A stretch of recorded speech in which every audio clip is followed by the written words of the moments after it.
You would have 2 minutes each initially, and 1 minute for a supplementary. But I'd ask deputies to be careful of what we say in relation to what's allowable by standing orders.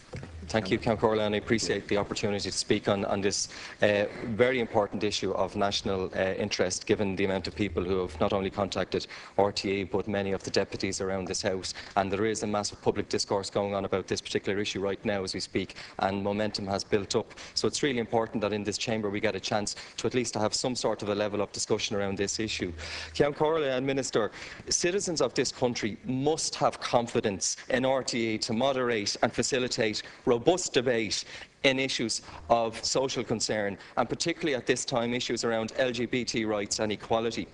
In relation to the Saturday night show a number of weeks ago, it is quite clear in my opinion that RTE's decision to pay out a reported €85,000 in compensation has severely damaged public confidence in our national broadcaster, and we need to get to the bottom of this. We are at a very important time in relation to LGBT issues here in Ireland, and we have come so far. And over the next 2 years, we are going to debate some very, very important issues that will, please God, bring the same rights to every citizen in this Ireland that some don't have at this stage. And in order to do that, we have to have a national broadcaster that allows robust debate and allows people to be challenged around their views. I want to ask some questions in relation to the issue for RTE to pay out a reported $85,000 in the time that I've left. I want to ask, was there one person in charge of this issue, one point of contact from the moment that they decided to deal with this issue until they paid out this compensation? And on what decision did they decide to pay out this compensation? It's quite clear, Count Corley, from the information I have received from various sources that, and including from the Managing Director in his own press release, where he says that the legal position was far from clear. Well, the question I have for RTE here today is, if the position was far from clear and they had various pieces of legal advice given to them over a number of weeks, stating basically that they shouldn't pay to that they should pay, on what basis did they decide to pay this money out? Finally, Count Corley, because I know I'm over time, what I want to say is I know that the legal advice that RTE used or sought to pay out this money is a privileged position, and we are not entitled to it. But I believe that there has to be a political will in the interest of the national public to find out on what basis they paid this out, because I certainly believe that RTE were wrong to pay out this money on what was essentially an anti-gay prejudice issue that people were challenged on. Thank you, Count Corley. Thank you. Deputy Button. Thank you, Count Corley, and thank you for letting us raise this matter. Count Corley, the sequence of events arising from the Saturday night show give rise to very serious concerns about how public discourse is conducted, the language we use, the labels we apply to others, and in particular, more importantly, the role of a public service broadcaster. I do believe, Minister, RTE were erroneous and were wrong in what they did. I think they folded too quickly, and I would like to ask you, who advised? What was the nature of the advice? What was their intent in the advice in terms of why did they fold up tent so quickly, and were they involved in any other organisations other than advising RTE? Our public service broadcaster has an obligation to provide balanced, responsible, fair transmission of social matters and social issues. And it must also, as a public service broadcaster, facilitate fair and balanced debate on matters of absolute public importance. And central to this obligation, Count Corley, I believe, must be an entitlement of those participating on programmes in RTE to voice honestly held opinions and make fair comment. RTE must act as a fair arbitrator and stand by the right of people on its platforms to voice honestly held opinions. Otherwise, it acts to undermine its public service remit. And at Count Corley, I contrast the role of RTE and its duty in this case with what happened in the Abbey Theatre a couple of weeks ago, where the whole issue of homophobia and the whole issue of LGBT rights was fully explored on the stage of the Abbey. Yet you contrast that with RTE, where it parked at the first opportunity a debate on this. What would happen if we were discussing racism? Would somebody who was accused of racism have to come on and defend themselves? As Deputy Lyons has rightly said, Count Corley, I conclude in this, we have made so many advances in the area of rights for gay people in this country. But where there is homophobia, it must be challenged, it must be stood up to. And I would hope that through this chamber, Count Corley, and through this debate today, that we can have a national discourse leading to the referendum on marriage equality. Deputy Colreevy, 2 minutes. Good.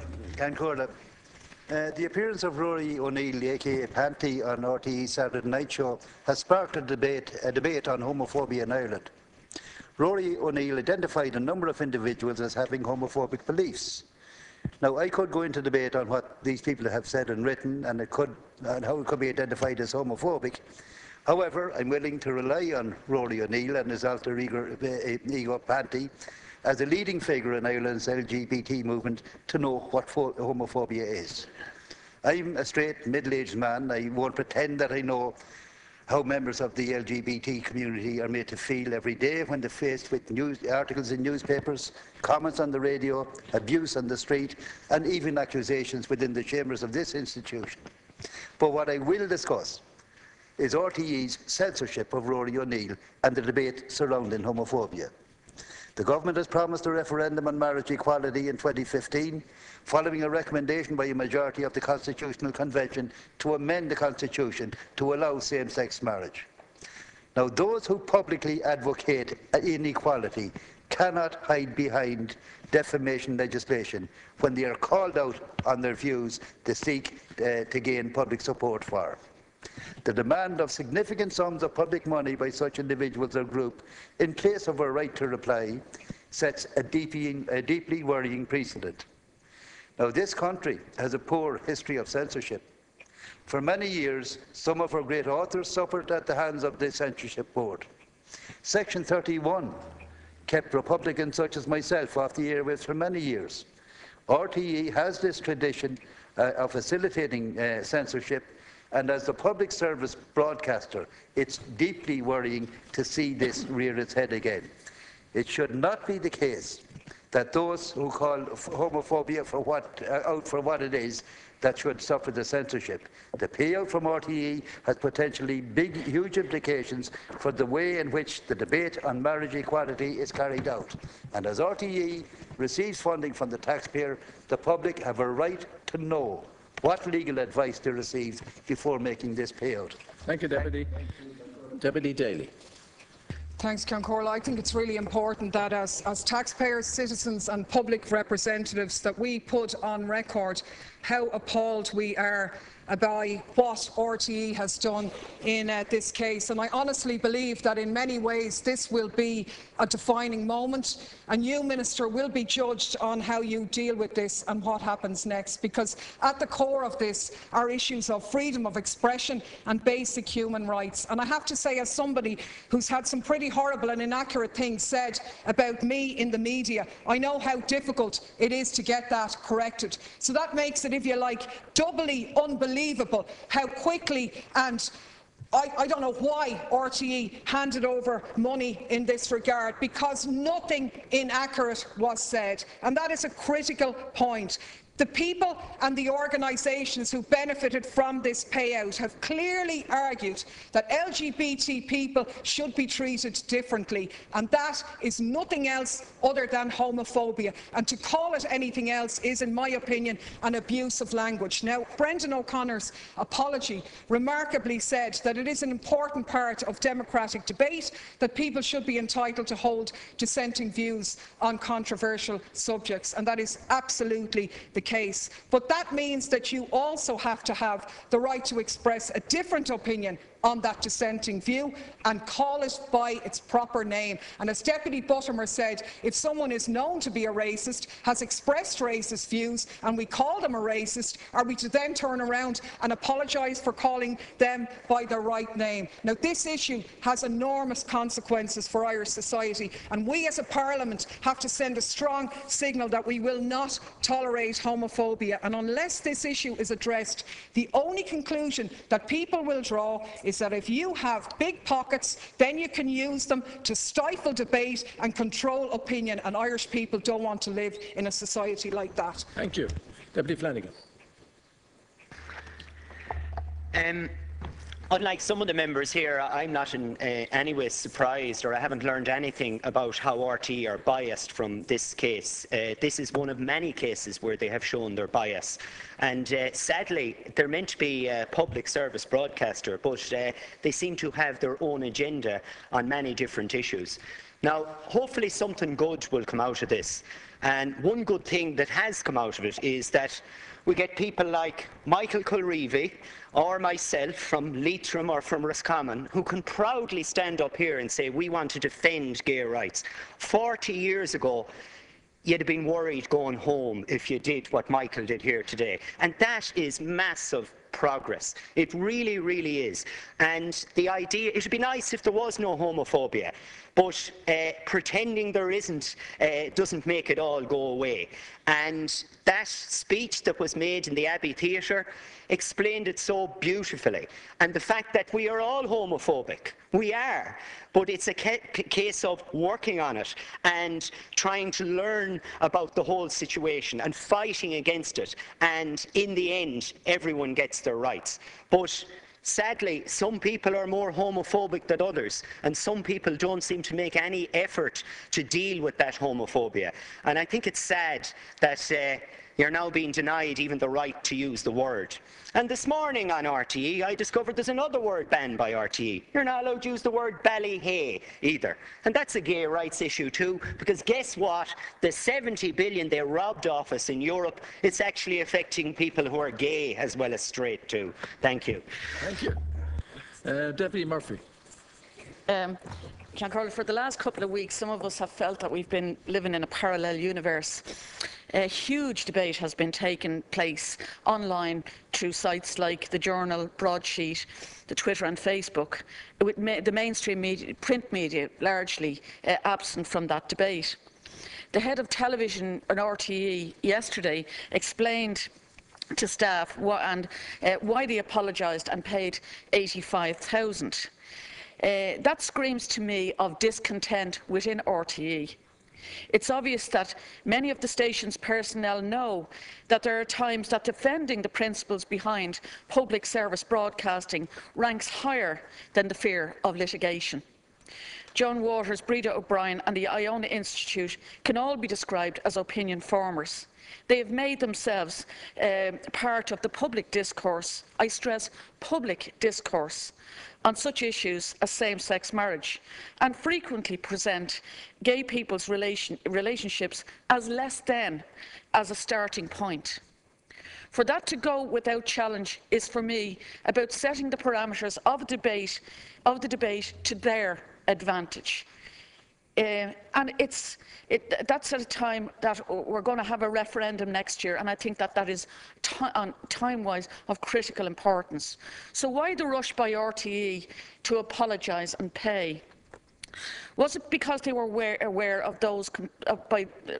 that those complaining had deep pockets and the ability to mount a credible legal challenge? If so, we must ask the question, how did those pockets get so filled? The second issue is one of the people making complaints. One of the complaints that came was from John Waters, who was then a board member of RTE's regulating body, the BAI. Is it not a massive conflict of interest? And was RTE under additional duress? Why did the BAI suddenly change their code of conduct on the 22nd of January, the same day RTE agreed the payout? Thank you. Is that the reason John Waters resigned from the BAI on the 24th, or did you, Minister, ask him to resign? Given the massive payout and the obvious conflict of interest, Minister, do you believe, as I do, that he should return that money to RTE? Deputy Wallace. Thank you, Carla. I too watched Panty's speech at the Abbey Theatre, and it is powerful. It is very powerful. One would think that RTE had an obligation to facilitate free and open debate. In this instance, it failed miserably. Some people are now more offended by the word homophobia than they are by homophobia itself. This is censorship. In a press release last week, Minister, you said that homophobia is too loaded a term to be used to categorise those who hold contrary views on what is a matter for legitimate public debate. I would point out that it is not for heterosexuals to define what homophobia is. We do not have the right to tell gay people what does or doesn't constitute homophobia. This was eloquently summed up by Panty Bliss in her Abbey Theatre speech last weekend when she said, "So now, Irish gay people find ourselves in a ludicrous situation where not only are we not allowed to say publicly what we feel oppressed by, we are not even allowed to think it because our definition has been disallowed by our betters.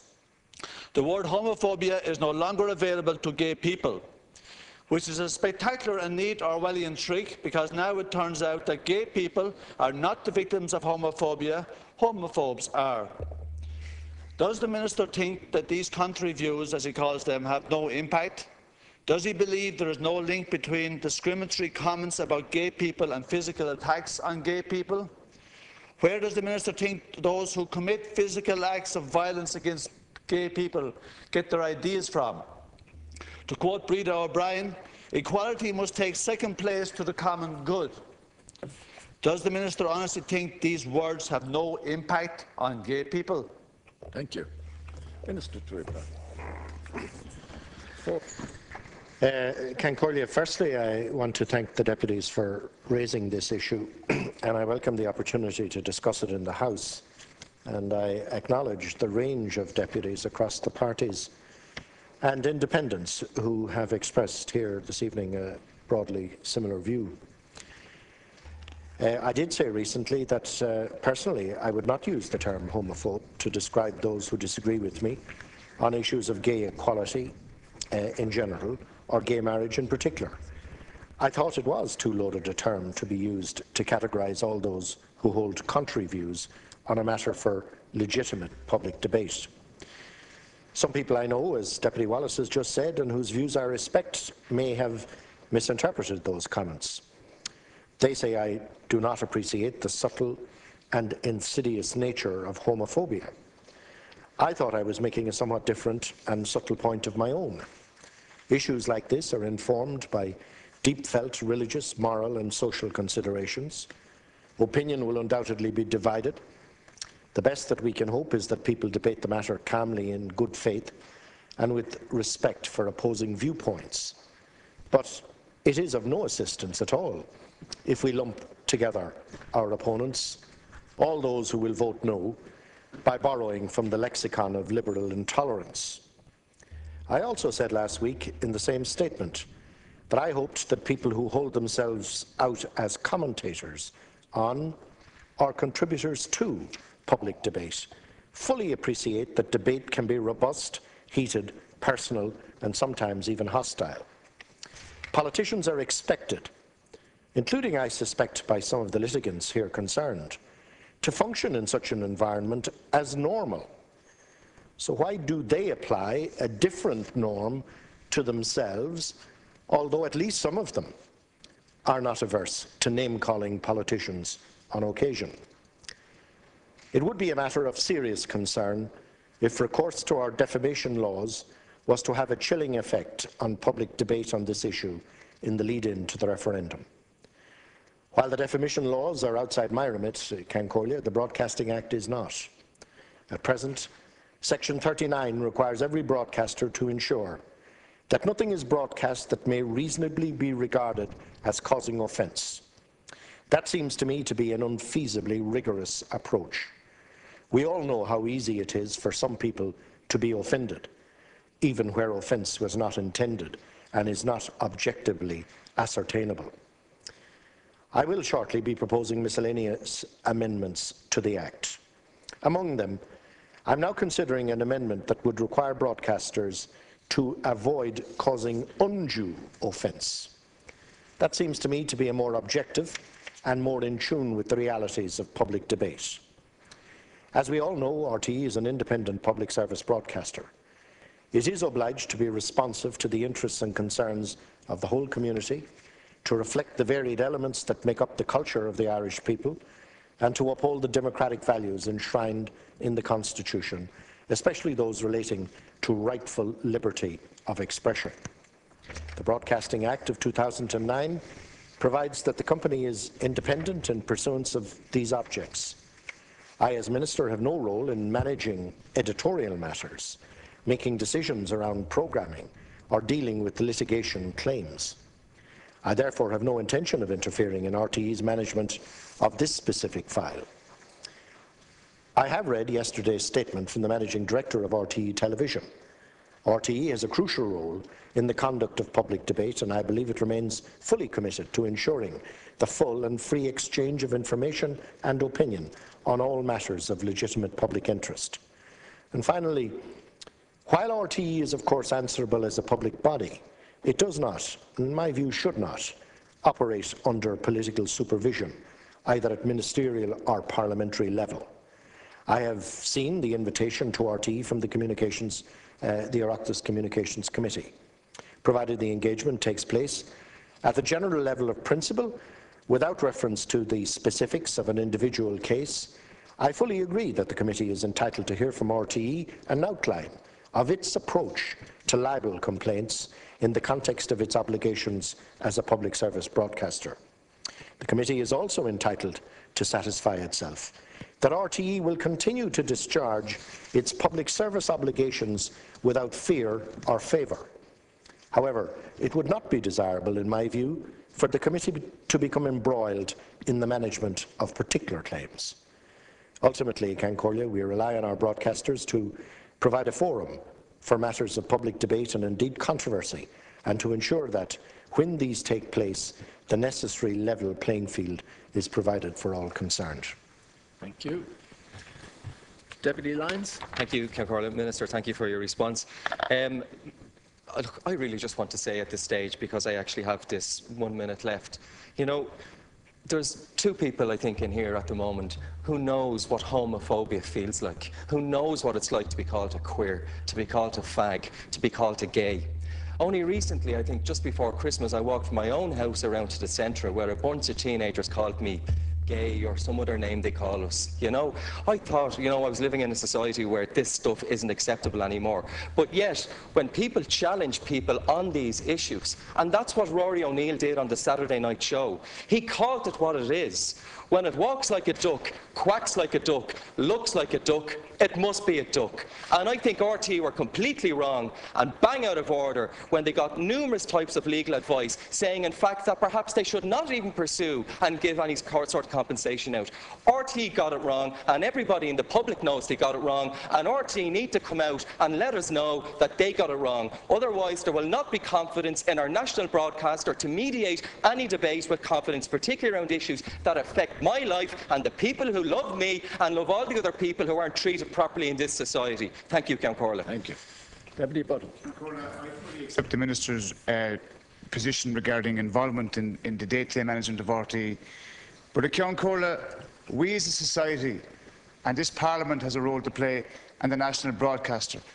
And Minister, RTE got it wrong. They got it completely wrong, and they folded their tent in. And in this House this week at Cancorla, in this Oireachtas, we were told as gay people that it's a matter of social re-engineering by the gay ideological movement. And I'm quoting from a member of the Shannon. And Cancorla, let me put in the record of this House as I've done before. I speak here not just as a gay person, but as a member of society who wants to be treated equally. I've been beaten, spat, chased, harassed and mocked like Deputy Lyons because of who I am. I was born with a gift given to me, and I've spent most of my life struggling, and I'm finally at a place in my own country, which I love, to be accepted and to see the support from my fellow colleagues here in this House and from you, Cancorla, is a demonstration of how our society has gone and come forward. But I will not at Cancorla, in a tolerant, respectful debate, allow people who spout hatred, intolerance to be left go unchecked. Thank you. Thank you. Deputy Colby. Minister, you say that it's not up to the Minister, it's not up to Parliament to have oversight of the day-to-day operations of RTE. Yes. But if this Parliament, and if you as Minister, do not say that was wrong, if we don't identify it as been wrong, then we support it. And it will happen again. And it will happen again. And there will be people out there waiting to be offended, doing automated word searches to find offence. And I know people, many of whom would have been far more seriously aggrieved at what happened to them and what was said to them on RTE. They didn't rush to claim the money on it. We need, as a Parliament, to point out that this was wrong, and we do not want to see it happen again. Thank you, Deputy. Deputy Daly. Yeah, I'm a little bit disappointed with your response, Minister, because you seem to have maybe tried to justify some of the comments last week, and maybe you've missed some of the points, because I think nobody has said that these people don't have a right to express their opinions. The issue here is that other people have the right to call it by its proper name and challenge that without being censored. Now, you say in your statement that it would be a matter of serious concern if recourse to our defamation laws was to have a chilling effect on public debate.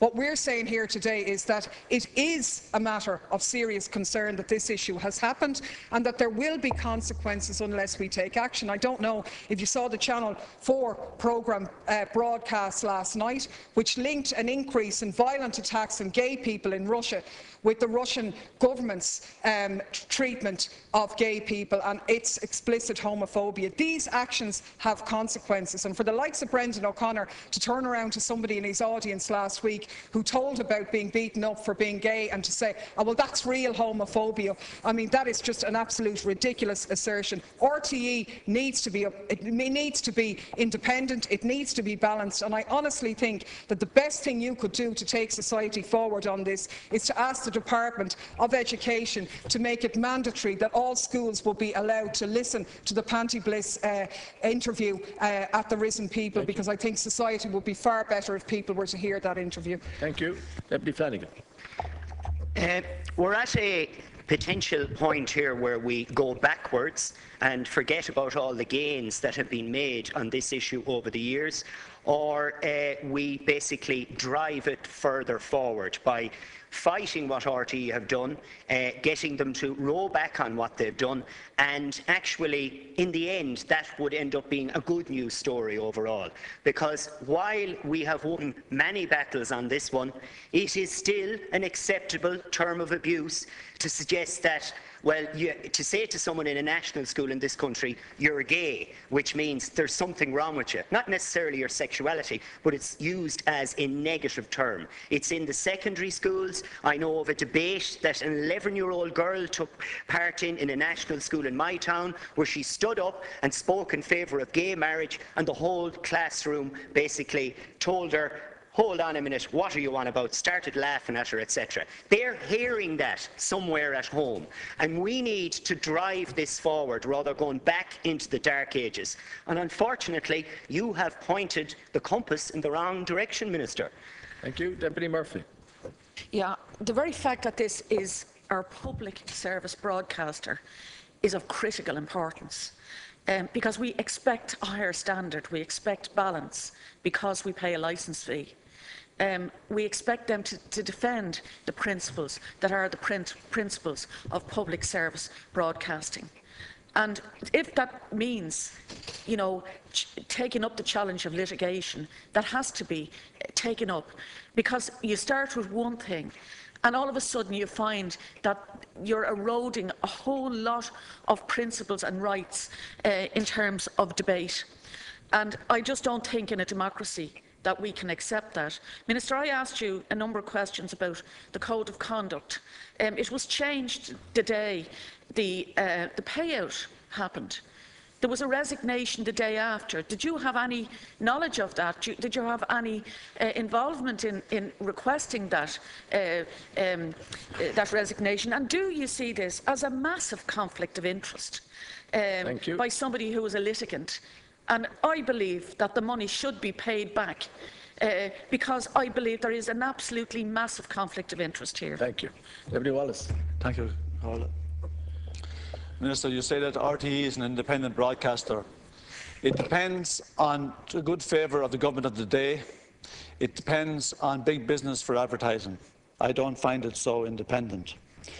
I got an email today from Ross Golden Bannon, and he said, our community and our supporters now face into a campaign for the referendum on marriage equality in 2015 with one hand tied behind our backs.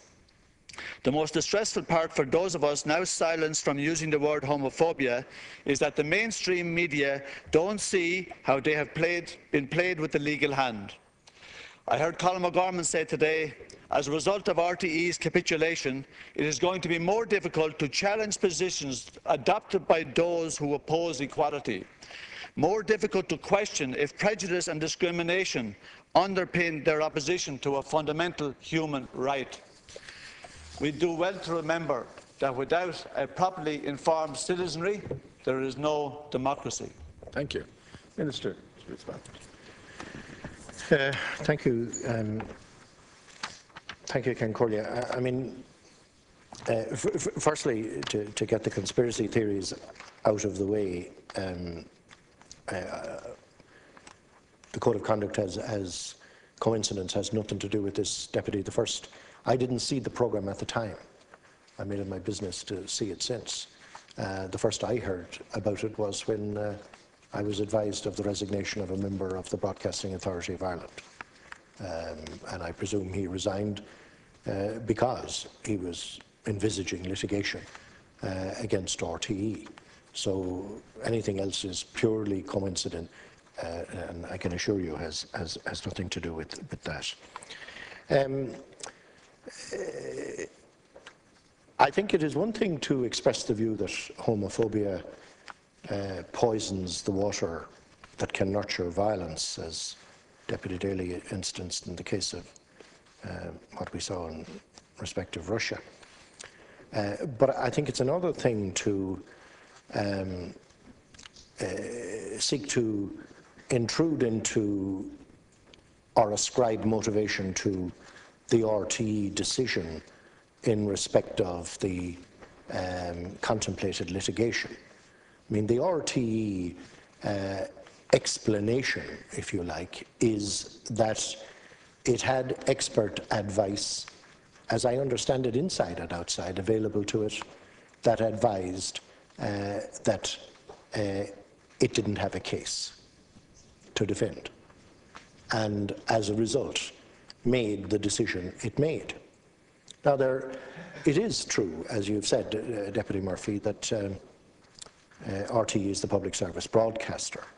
It's also true to say that it is a commercial company, and it made a commercial decision, as it makes frequently in respect of contemplated defamation actions and so on. It's not an exception, and it made the decision. I think, Ken Corlea, colleagues in the House are entitled to bring to bear their own judgment on the merits of that decision and whether they would have made the same decision, whether the principles that have been adduced here override reliance on purely commercial decision-making. But the RTE explanation, I repeat, is that this was another file. They got expert legal advice and they made the decision that they made. I wonder, Ken Corlea, I wonder if in the medium and longer term, in terms of public discourse on such a fundamentally important issue as this, will have been damaged by this controversy. It seems to me that this far out from the referendum, that it may be no harm at all that these issues have been ventilated now. It's plain that this House is of a singular view.